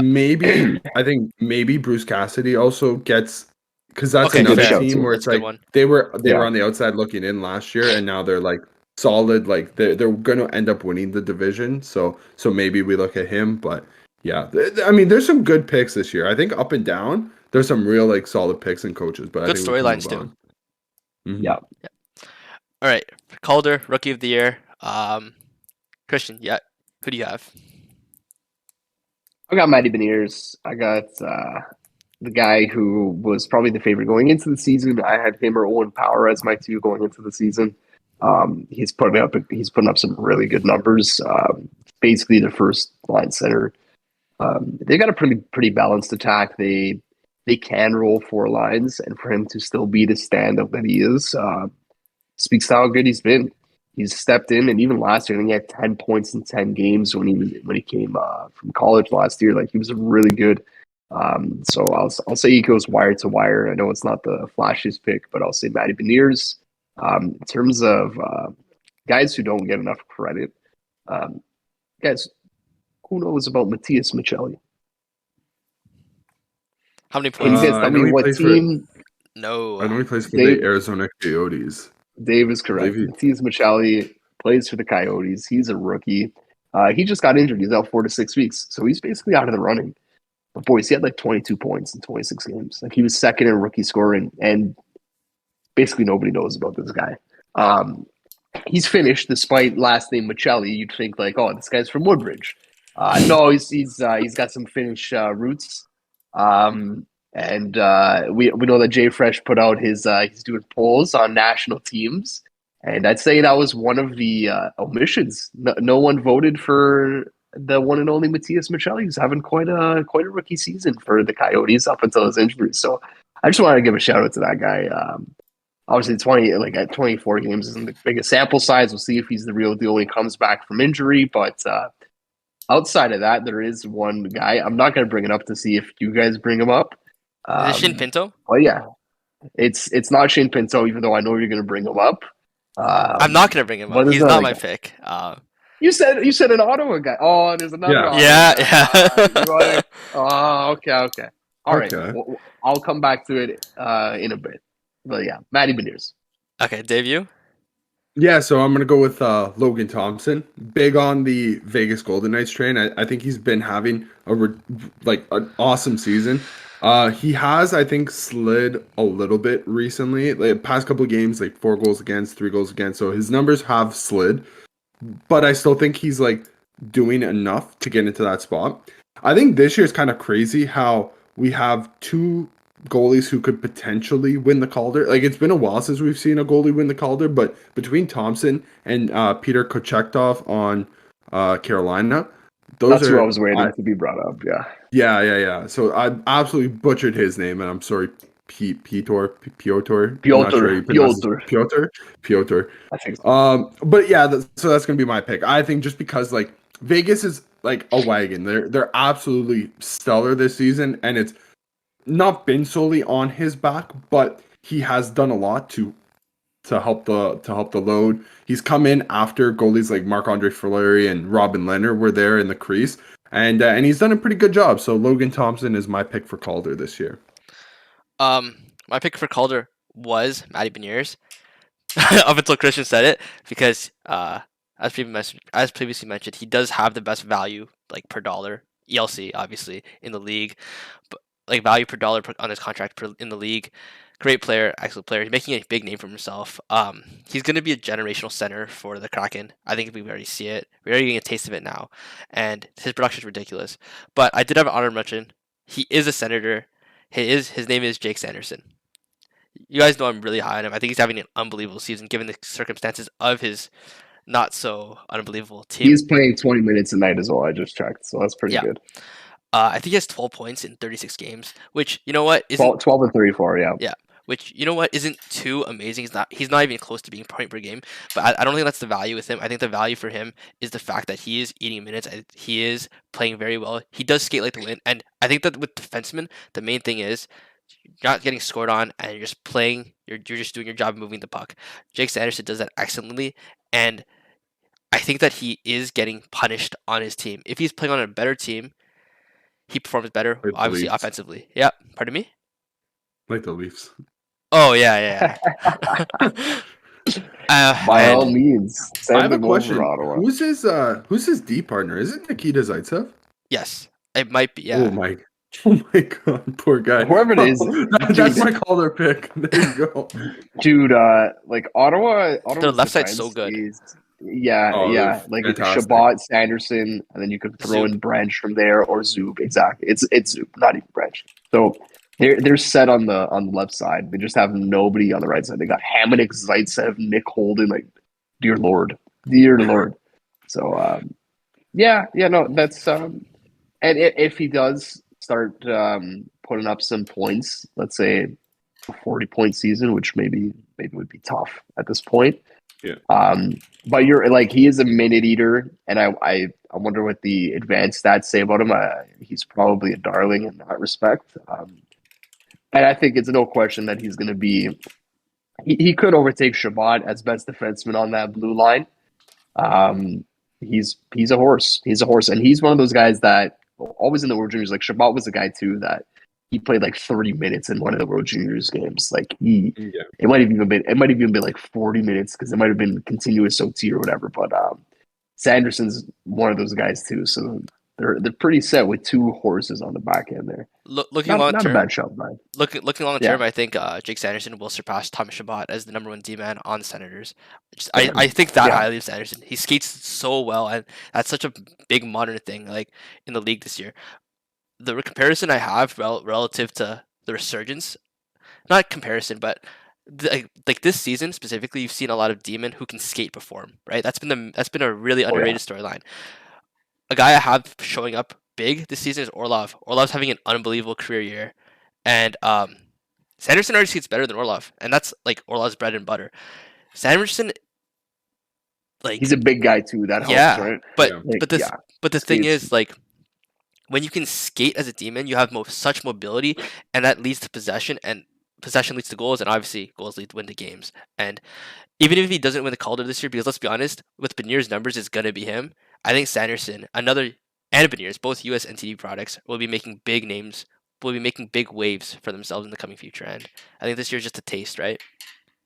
Well, and then you add that onto like the rest of the US like team, Yeah. right? Like you add them onto like guys like Thompson, Matthews, Jason Robertson, who are also like, especially for Thompson and Robertson, who are establishing themselves as superstar players. Like I think that next like Olympic that they're looking to get to, Yeah, I if that believe happens. is 2024. Yeah, I mean they're targeting it, but I don't know if that's gonna happen. Either or, the next time we see like international Best on best. competition, best on best competition, that US team is going to be absolutely electric. And listen, Canada homer through and through here, but like we really got to start watching out for the US And now. one more really subtle jab at you guys that I just want to throw out there. As we were listing out the awards, I think that the Americans, like just the players we mentioned in the conversation and honorable mentions, were by far the highest. I mean, I'm responsible for 3 of them. Let's be honest here. But even guys like Tage Thompson and Jason Robertson even like came from you guys, which I thought was pretty interesting, right? Those guys I are probably mean, two of my favorite players at this point. Like they're great to watch. And for And context sake, McDavid only counts once. yeah, he does, but like, what about the rest of that forward group? Okay, Like, fair. wow. I mean, Anyway, Yeah. it's gonna be awesome to see. Like, I just want to see that. Like, just give me that. Like, please. Like, at some point Honestly. in the next 3 years, I wish it was like this year, next year, but like that's not gonna happen. So by 2025, please let's see a World Cup or something along those lines. I just want to see that. Just been so Just on overdue. paper, man, like you have to give the US the edge, which pains me to say. And what it comes down to is goaltending. Like this is a Yeah, topic that's been brought up 100%. after Canada's first game. With it's like okay, whoever the goalie was, Gaudreau. I don't know his first name, but he was not it in Canada's first World Junior game. But the guy's putting Like up an 870 in the OHL. Like we couldn't find yikes, anybody better than that. This is yeah. like So 870? that's the point. So 870. Dude, so there I saw a stat that was like 20 eligible goaltenders who could have made the team who have put up better numbers than him, but the only reason why he made it over them was because he played U17 as well. So he's like familiar with the system and that type of stuff, which is like I get it. 100%. I know Brian's the system guy on this team. Like Brian's like Windows only for XP your system. systems. Yeah, right? But dude, come on. Like guy's got And to then the like guy we put in after him was good. He was Milic yeah, was he was great. definitely a lot better. Like 100%. Yeah. Even him, I think he's like he's a bit back on like the like of in terms of eligible goaltenders that we could have brought. He's a couple I believe he plays in the WHL. There's a couple guys like that were ahead of him in terms of pure stats. But Yeah. still, like I don't know how we were starting this guy. Whatever. That's a There's something different going on, topic of man. discussion. We need some It's fading yeah. goalies. Like Logan Thompson. The story of Logan Thompson is incredible. This guy came out of Brock University. Like how many guys do you know come out of the Canadian university system, U Sports, and make the NHL? I know one That's GM what that did. Logan Thompson did. I know one A GM that GM, yeah, I know a yeah. Brock University GM too. Unfortunately, Logan Thompson didn't play for the Sault Ste. Marie Greyhounds. Oh, it would be a So leaf by now. else it'd be a leap. But yeah, like just US. If I had to choose Canadian goalies today, I've got Logan Thompson, I've got Carter Hart, I've got Darcy Kemper, and as a four potential three, I've got Stuart Skinner who could work in the conversation. Guys, Those are like I think we're still yeah. criminally underrating Matt Murray. Like he's still in there too. He has to After a full season, yeah, maybe. yeah yes like he could surpass maybe Kemper. I know Brian loves that, right? His brother, what the hell are you talking about? That, but yeah, like there is a youth in Logan Thompson, Carter Hart, Stuart Skinner, but it's there's inconsistencies there, and they're not proven goalies versus the U.S.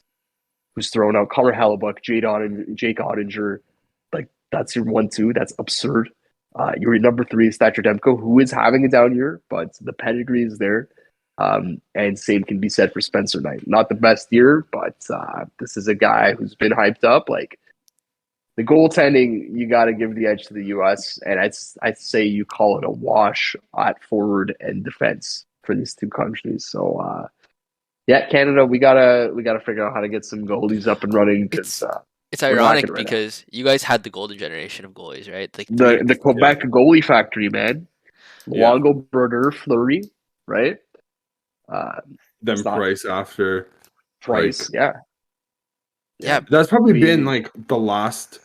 That was probably I would say personally, like I can't think of anybody after Price that, that's even like, I wouldn't say Vezina caliber because did Matt Murray not win a Vezina? I don't believe I he don't did. think so. No, I don't think so. Okay, I mean 2 cups for him, like awesome, but I don't know. When was the last time I think that's we more of had just somebody like a Price? but even looking at like the Russians, right? Like Oh, Shesterkin, yeah. Oh my Sorokin, god, right? dude! They're the factory now. Shesterkin, Factory moved Sorokin, over there. Vasilevsky, like Vasilevsky and Shesterkin. Vasilevsky too, That's- yeah. And Samsonov, And Vanacek. Helios Sorokin's outplaying Oh, no, Samsonov. not the two of them. Vanacek. Samsonov, yeah. And Sorokin's outplaying the 2 of them too this year. Yeah, yeah. Like you, it doesn't matter who you put in. Like you could just flip. flip a bunch of coins and decide. You guys think it's You're just a gonna be good either way. do you guys think it's a failure of Canada hockey or just like a stunt in development somehow? Because I don't know what it is. I don't know. I think there's I don't know less what you point to. people being like. I think there's less willing players. Like, I don't think it's as lucrative as some people like make it out to be. Because like, okay, so you're a kid growing up in Canada, right now, right? Yeah. We've grown up with Sidney Crosby. These kids now are now growing up with um Connor McDavid. What do you want to be? Do you want to be Connor McDavid and Sidney Crosby, or do you want to be a goalie? Carey Like, Price. unfortunately, Yeah. Carey Price. Well, Carey Price, we haven't seen him now in Yeah. well 2 seasons, right? since the Leafs series, right? I know he played some games last year, but it's been a little bit of time. But we haven't seen Vezina winning Carey Price since like what 2014, 2016, 2015, 7. Yeah. 2016. Yeah. Yeah. Injuries like really take a lot of like out of you. Like, it takes a lot out of you more than like being a goalie than it does being a player. Like, you have the recovery time, but then you could kind of ease back into it. If you're a goalie and you're injured and like you're just so much more susceptible to like letting in bad goals, and then that deflates your confidence. It's easily one of the most mental positions in hockey, and I think for that reason alone, I just don't think as like in Canada we have that capability to like generate those types of But players anymore. but it's I just think people would rather be the Connor McDavid, even they would rather be like the next like Cale Makar instead of the next Carey Price, basically. I think that's just my opinion. I think that's where we lost it, basically. to me that's interesting because Yeah. when it comes to the most technical, most gifted players coming from drafts, it's usually from you guys. McDavid, even this year, Connor Bedard, Bedard, right? I mean, Fantilli, yeah. like, if you look at it like that, yeah, you guys are producing the pure most technical players out there, right? But the gap is closing, right? And then maybe the goalie is just a telltale sign of it, for all we know. Maybe that's where it starts, right? Yeah, and it makes sense because that's the least that's the position in which there's the least number of players that can play that position because obviously there's 2 goalies per team, and then it goes on from there at forwards, 64 defenseman, in the then league. forwards. Yeah. Yeah, mathematically makes sense Um, at least, but yeah. yeah. One little thing I wanted to bring up before we wrap up here. This is Leaf related. I don't know if Dave you've seen this already. It's about this guy named Will Nye, the hockey guy, um, and it relates to goal records by Swedish Maple Leaf forwards. Have you seen this yet, Dave, or no? Is this the OT goal records? No, no. This is just Oh, okay. straight up goals. Okay, Does he fair have enough. that, or tell me about the OT No, goal okay, record? so the OT goal record is not like just for Swedes. That's probably where I lost you there. So OT goals for like in Maple Leaf history, basically, it's like Sundin's at top with like 15. Then it's like Matthews at 9, and then tied with 7 right now is after last night is Nylander and Thomas Kaberle. Surprisingly, Oh the my guy God! who Wow. never shot in In OT? we saw the end of like his Leaf Yeah. career. I would say like his best years were kind of like when we were younger. But the guy, like, you go back, watch games, the guy had like open looks and he would like pass the puck over. Like, that's so I surprising told to me. I told Dave in our chat yesterday watching the Leaf game, I'm like, Kerfoot is the definition of nice hands, feet. And Thomas Caberlet was the definition of shoot, like just Dude, yelling at your yeah, yeah, TV to yeah. shoot. Like that was I Thomas I Caberlet. remember We I still do remember that, okay? growing up, some of my Yeah, primitive Leaf like moments were like yeah, listening to the ACC tell Thomas Caberlet to shoot the puck with like yeah, 30 seconds left in the third period with the empty net. Like, that's yeah. like what I go back to all the time. I don't know, for some reason. But yeah, that's just so surprising to me that Thomas Caberlet's got 7 of them. So That shout is out very to interesting. shout out to I Toronto legend Thomas Caberlet. I know he lives in the city.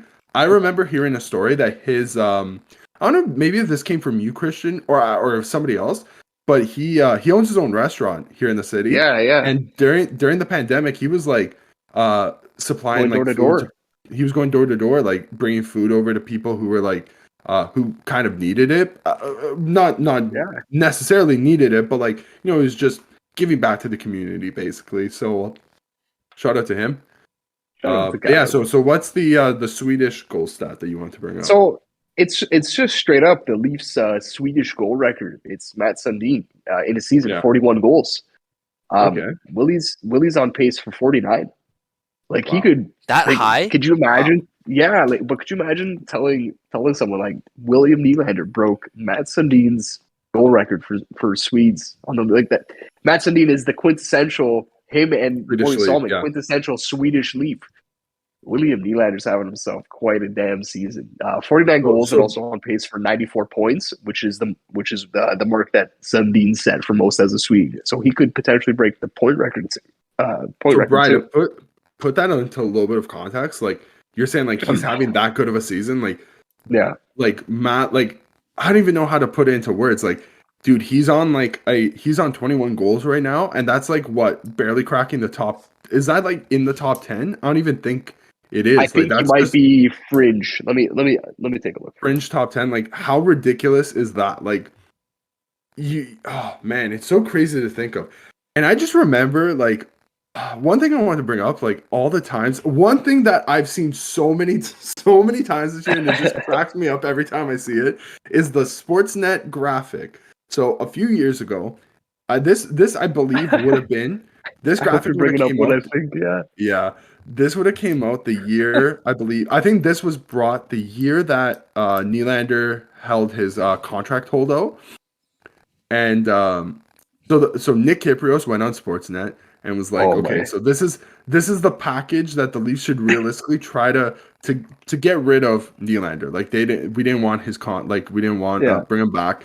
It was always that like the boomer. He wants too much money. Oh, he wants too much money. It is even look worth, at Pasternak. $6.5 million, whatever it was. Like should he even be worth almost $7 million, whatever. Yeah. So the graphic was Anaheim receives Nylander, and the Leafs got Brandon Montour and Nick Ritchie in return.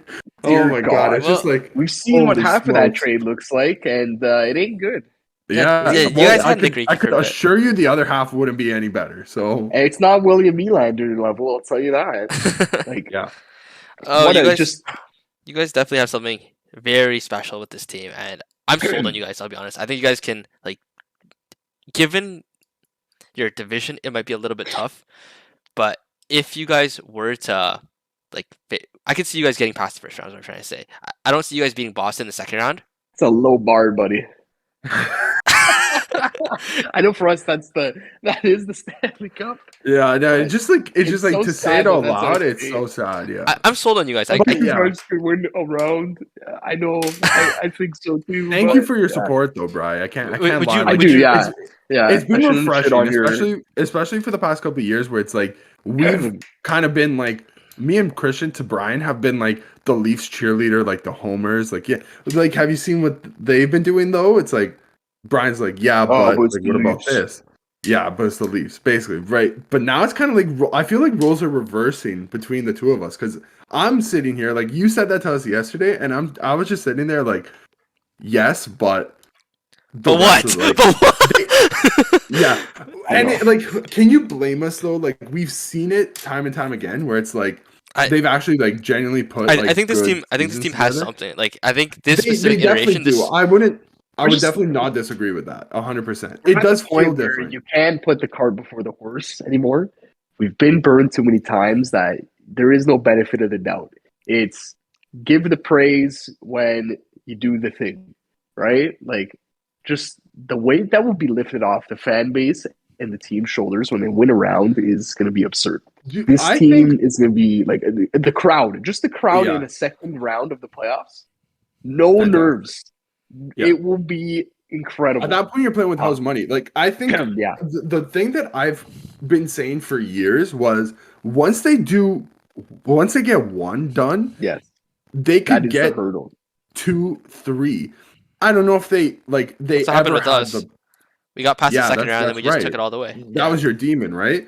I don't know if in years past we've ever really had the type of team that could last all 4 rounds, but I definitely thought if you got through 1, you could at least get through 2 potentially, and then even at round 3, like the conference finals, you put up a really good fight. That's all I want to see. Just put up good fights, but win the first round, please, preferably. And we saw that last year with the Lightning, right? Like we'll keep bringing it up until the day like they honestly should have probably closed last year out. They had the Okay, opportunity to. let's not They had it in their let's hand. not open this this Oh, box, okay? box of worms.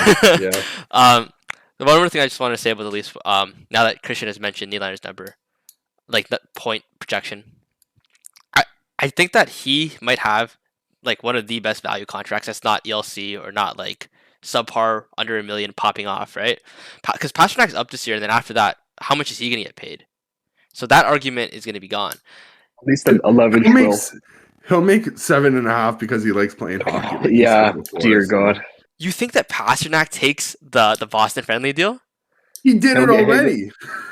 It's true, but you think he'll do it again? Like I can see this guy taking 10, man, 10 plus. Well, realistically, that's what. Dude, his market value is like Panarin, like 11 million.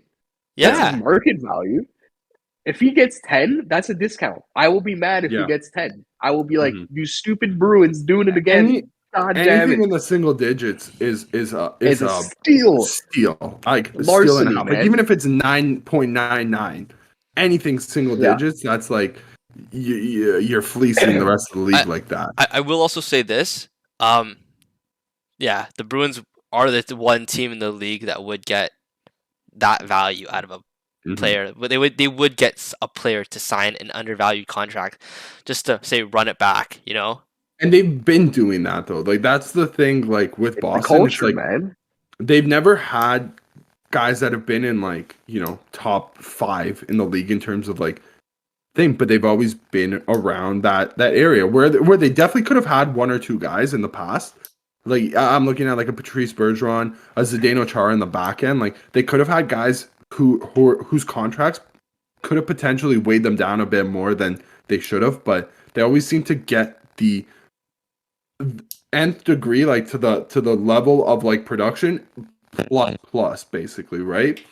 No, so it's true. That's just something that Boston's like always done. It we shouldn't even be realistically surprised at that Pasternak deal, like looking back in hindsight, because it's like it's just ingrained in the culture. Because it's like, how bad does it look if Pasternak comes in on his first deal and he's like the player to take more than like the other guys would have, like, you know what I mean? So I think the precedent for McAvoy to do the same. Like it ruins it.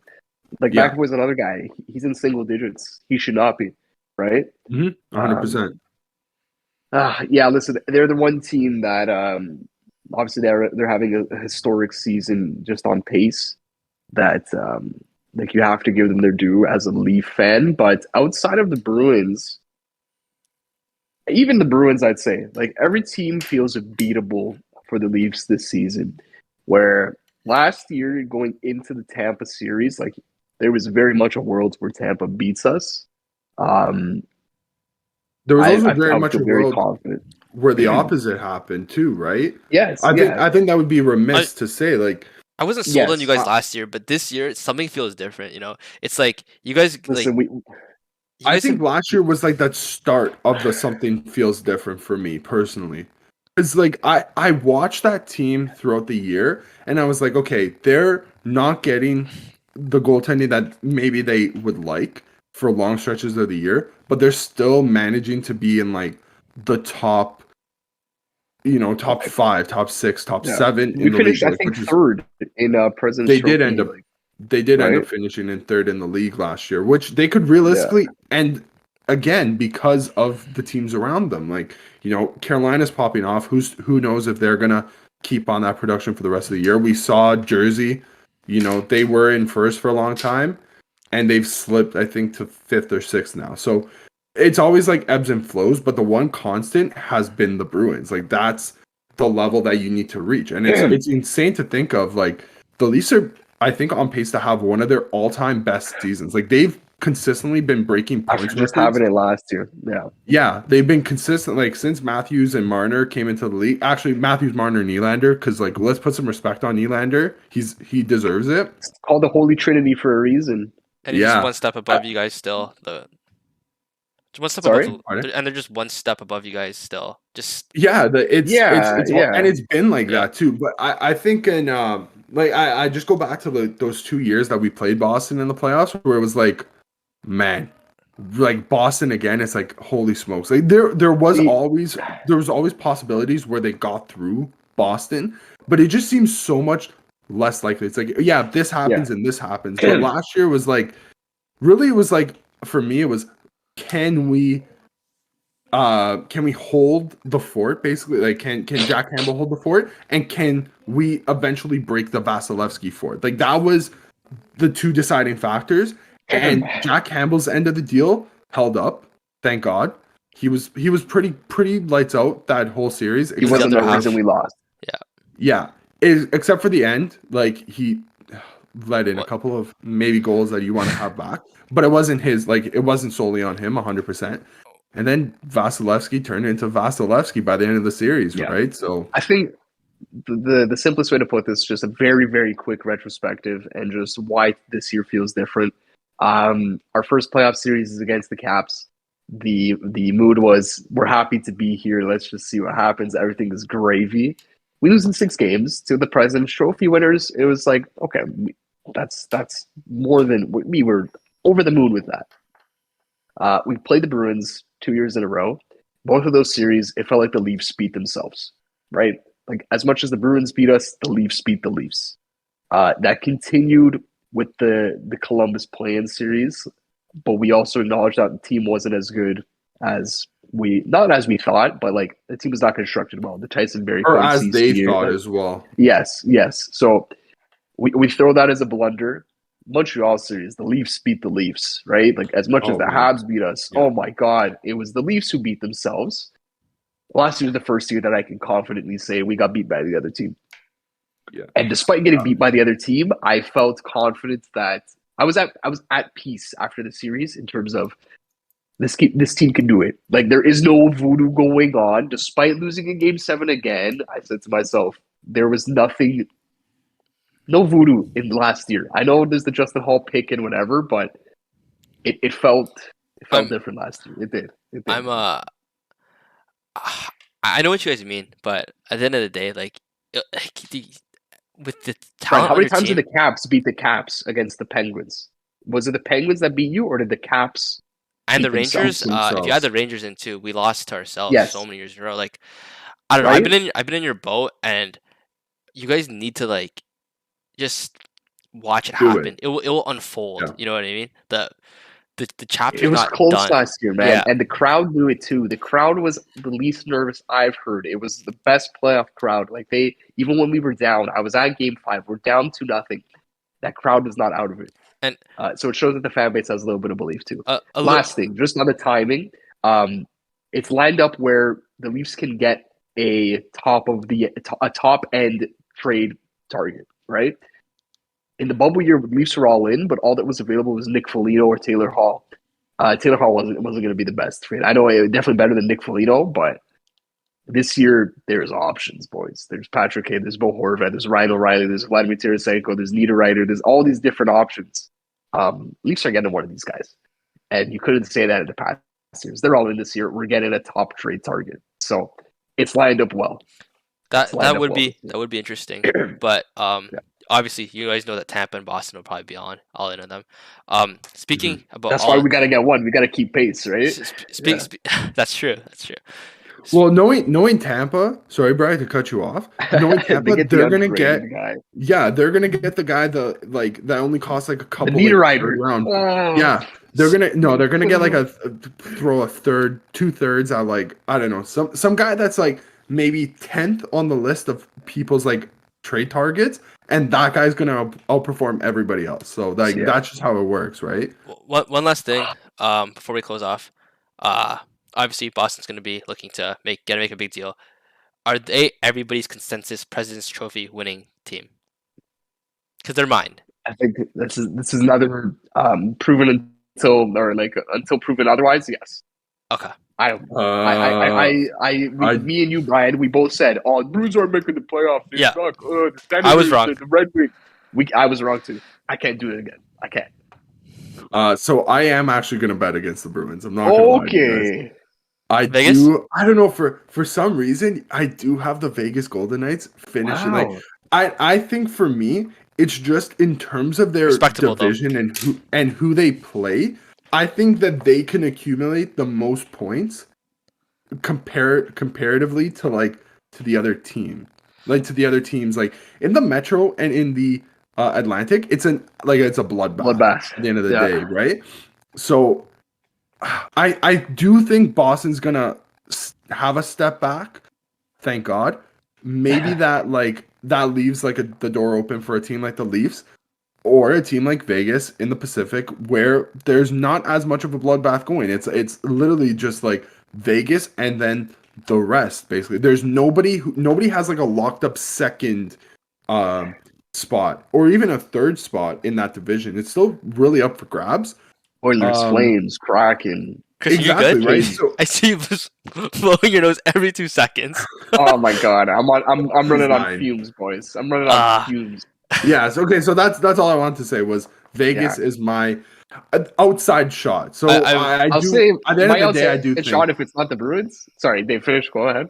yeah, sorry. So at the end of the day, I do actually genuinely think the Bruins are gonna end up Yeah, if bum you my had to out go my the route, yeah. I also like to be like different or like what's you gotta give the a counter argument. Like you yeah. can't yeah. like if everything was just a given, then why the hell are we here, We right? realistically could have had the same picks, Yeah, but I tend to like throw in a curveball here and there because not everything is like linear. There's always like ebbs and flows, and it's just like whoever has the best ebb and whoever has the worst flow, kind of like at the end of the day, that's who's gonna come out on top, right?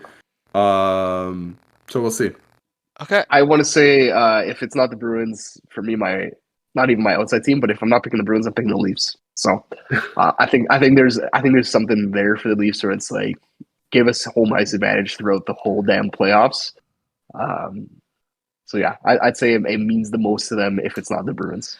Dave, I like your pick a lot. Mathematically, it makes sense because the West is just weaker than the East, and yeah, it makes sense. Christian, I think that it's gonna be tough for that to happen, just because the Bruins are really, really hot. I don't have a secondary pick. I think it's just gonna be the Bruins outright. Just because of the lead they've amassed already, and Yeah, just which is because, fair. Like yeah, it's a yeah. fair pick, dude. But 100%. yeah, we're at 45, 43 minutes of the second half here. Coming about an hour, 45 minutes in total. Anything else you guys want to say before we close off? Go Leafs, go. I like that. Yeah, that's good. Okay. That's for me and Christian. I guess we might not have another podcast before the new year. So to anybody who's listening to watching, have a That's a happy good new shout. year. We'll see you guys in 2023. Brian, you want to end us off with Yeah. our year end plugs? Yes. If this is the last plug for 2022, shout out to Razor, shout out to Fubo, shout out to NHLShop.ca. Thank you guys for listening. It's been an interesting year. It's been Mhm. good though, and we are renewed for 2 more years. So hopefully this will continue for 2 more years. It's been a good time. Doesn't really feel like much worked, but because let's be honest, it's just everyday talking for us. But thank you for the support and get the phone app, check out the articles.